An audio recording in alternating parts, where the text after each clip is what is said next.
नमस्कार, मैं रीमा प्रसाद Republic ईवीक्स cash studio से इस वक्त की देश दुनिया की तमाम बड़ी खबरें लेकर हाजिर हैं हम। नमस्कार, मैं हूं आपके साथ शिखा शर्मा। तो बुलेटिन की शुरुआत करेंगे बड़ी खबर के साथ। आपको बता दें कि भारत और चीन के बीच नवे दौर की बातचीत हुई है। एलएसी पर तनाव को लेकर चर्चा की जाएगी। मोल्डो में बातचीत चल रही है। तो दोनों देशों के बीच इससे पहले भी कई बार सैन्य और राजनीतिक स्तर की वार्ता हो चुकी है। बातचीत के जरिए समाधान निकालने की एक बार फिर कोशिश और आज की बैठक इसलिए भी बहुत मायने रखती है, बहुत महत्व है इसका, क्योंकि 8 दफे पिछले 9 महीने से जो बातचीत चल रही है उसमें 8 दफे बातचीत हो चुकी है। आज की जो बैठक है वह 9वें दौर की बातचीत है।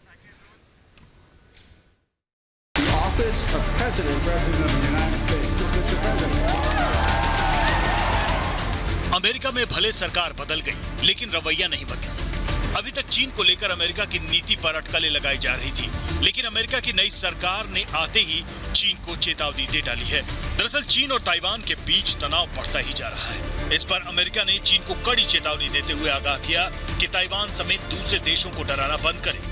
बता दें कि चीन ने एक बार फिर ताइवान के वायु क्षेत्र में अपने 8H-6 के परमाणु बॉम्बर्स को उड़ाया, जिसके बाद एक्शन में आए ताइवान ने भी अपनी मिसाइलों का मुंह चीन के बॉम्बर्स की तरफ कर दिया। तनाव बढ़ता देख चीन ने जहाज को तुरंत ही ताइवान की वायु सीमा से बाहर कर लिया। इस पर अमेरिका ने चीन से कहा कि ताइवान पर चीन का सैन्य दबाव क्षेत्रीय शांति के लिए खतरा है। अमेरिका ने चीन पर ताइवान समेत दूसरे पड़ोसियों को डराने का आरोप लगाया और कहा कि चीन अपना रवैया ठीक करे। तो मोल्डो में ये बातचीत होनी है और बेहद मायने इस बातचीत के। मोल्डो भारत में स्थित और चुशुल सेक्टर के ठीक विपरीत चीनी सीमा में स्थित है और यहाँ पे ही ये बातचीत आगे बढ़नी है। हालांकि इससे पहले भी इसी जगह पे बातचीत हो चुकी है। दोनों देशों के बीच 8 दफे की बातचीत के बाद भी तनाव अभी बरकरार है और दोनों तरफ से तैयारियां उसी तरीके से की गई है, क्योंकि आपको याद होगा बीच में तनातनी सीधे सीधे हिंसा में तब्दील हो गई थी। भारत की तरफ से मुंहतोड़ जवाब दिया गया था। उसके बाद भी एक रास्ता निकालने की फिर कोशिश हुई, एक बार फिर कोशिश हुई कि बातचीत के जरिए ही समाधान निकाला जाए। हमारी सहयोगी शिवानी इस वक्त हमारे साथ जुड़ रही हैं। शिवानी, मैं आपसे ये जानना चाहेंगे कि आज की जो बैठक हो रही है उसके कितने मायने हैं, क्योंकि ऐसा नहीं है कि हम पहली दफा चीन के साथ बैठकर बातचीत कर रहे हैं वो कमांडर लेवल की। इससे पहले हम 8 दफा बातचीत कर चुके हैं और अब की बार जो बातचीत हो रही है वो पूरे 2 महीने के बाद हो रही है।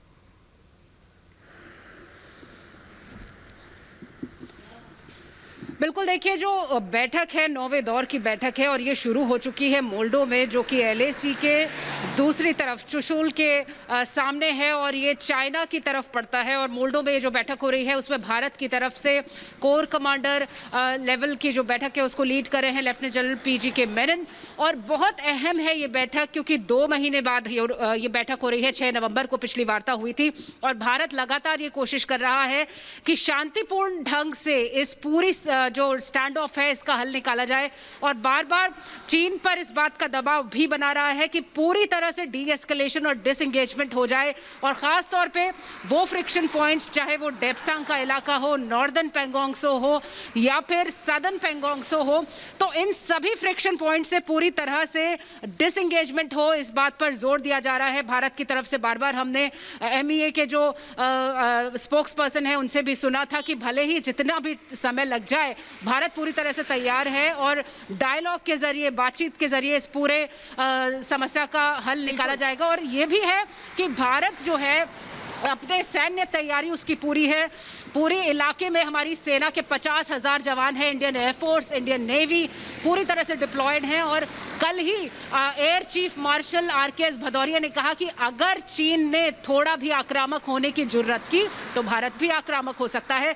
तो बिल्कुल सभी तरह से भारत की जो तैयारी है वो पूरी है। और वार्ता जी शिवानी, बिल्कुल आप ठीक कह रही हैं और ये जो वार्ता है बेहद महत्वपूर्ण है, जिसकी कई दिनों से कोशिश चल रही थी। फिलहाल बहुत बहुत शुक्रिया हमारे साथ जुड़ने के लिए।